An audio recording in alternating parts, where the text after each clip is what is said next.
तुम्हाला विद्यार्थ्यांनी आजी विद्यार्थ्यांनी त्या ठिकाणी प्राशन केलेलं आहे. म्हणून या गावातले अनेक विद्यार्थी माजी सैनिक आहेत, सैन्यामध्ये आहेत, एक्साईजमध्ये आहेत, व्यवसायामध्ये आहेत, कीर्तनकार आहेत, प्रवचनकार आहेत, राजकीय आहेत, सामाजिक क्षेत्रात आहेत, कोण सूत्रसंचालन करतो. अनेक वेगवेगळ्या क्षेत्रामध्ये शाळेतल्या ह्या गुणवत्तेच्या माध्यमातून आपण हे सर्व शिक्षण घेत गेलो. आई वडील आपल्याला बोबडे बोल बोलायला शिकवतात, पण अक्षरांची ओळख करून देते ती माझी शाळा. मी तर असे म्हणेन, मी शाळेत आणि शाळा माझी, मी शाळेत आणि शाळा माझी, गाव माझा मी गावचा, ही संकल्पना तुम्हाला रुजवावी लागेल. नुसता वर्धापन दिन साजरा करून हा उद्देश सफल होणार नाहीये. त्यासाठी तुम्हाला सर्वांना झोकून देऊन काम करावं लागेल. ज्या माजी विद्यार्थ्यांनी सडहाताने या ठिकाणी मदत केली, त्या विद्यार्थ्यांच्या सडहाताच्या मदतीमुळे हा कार्यक्रम होतोय.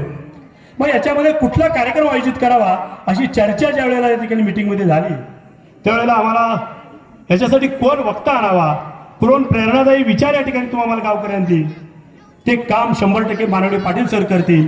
त्या ठिकाणी आमच्या मनामध्ये संकल्पना आली. मग आम्ही सरांना भेटायला त्यांच्या सरळ फोन केला सरांना. सर म्हटले असा असा आहे, तुम्ही गावात येऊन गेलो, मी असा बोलतोय. म्हटले हा माझा नंबर घ्या, माझे पी आहेत पाटील साहेब, त्यांना नंबर करा.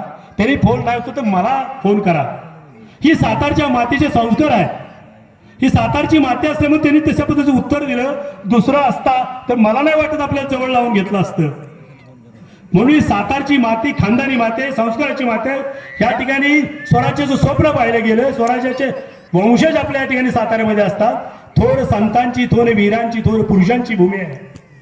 ह्या भूमीतलं एक रहमतपूर गाव, एक छोटं मोठं नगरी आहे रहमतपूर. त्या गावचे सुपुत्र पानवटी पाटील सर आहे. त्याने आपल्या व्याख्यानच्या मधून पूर्ण महाराष्ट्र व्यापून टाकला आहे. त्यामुळे इतिहासावर बोलतात, संभाजी महाराजांचे बोलतात, शिवाजी महाराजांचे बोलतात, कुठलाही विषय घ्या त्या ठिकाणी ज्ञानाचं भंडार आहे. आणि तेच ज्ञानाचं भंडार तुमच्या आमच्या समोर या ठिकाणी आज ते खाली करणार आहे. आणि हा कार्यक्रम पानवटी पाटलाचा घेण्यामागचा का उद्देशच आहे की आपले पाल्य चांगले घडतील, पण पालक सुज्ञ झाले पाहिजे. ती पालकांच्या विचारात परिवर्तन झालं पाहिजे.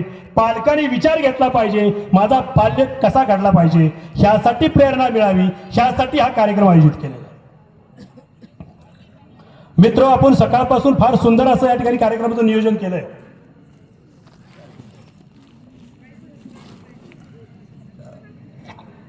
सरस्वती मातेची पूर्ण गावातून दिंडी काढली, त्याच्यात वृक्षारोपण केलं, महिन्याने हळदी कुंकू केलं, दिवसभर मनोगत व्यक्त झाली, शासकीय लोक आली, पदाधिकारी आले, सर्वांनी सुंदर असा कार्यक्रमाची साथ दिली आणि हा कार्यक्रम संपन्न जातोय. कार्यक्रमाची सांगता या ठिकाणी व्याख्यानाच्या माध्यमातून होणार आहे. या ठिकाणी मान्यवरांना मी विनंती करेन, प्रथमतः आपण सर्वांनी या ठिकाणी आपले सर्वांचा आराध्य दैवत छत्रपती शिवाजी महाराज यांच्या प्रतिमेला हार घालून आपण या ठिकाणी कार्यक्रमाची सुरुवात करत आहोत. सरांना विनंती करतो, आपण या ठिकाणी महाराजांच्या प्रतिमेला हार अर्पण करावा.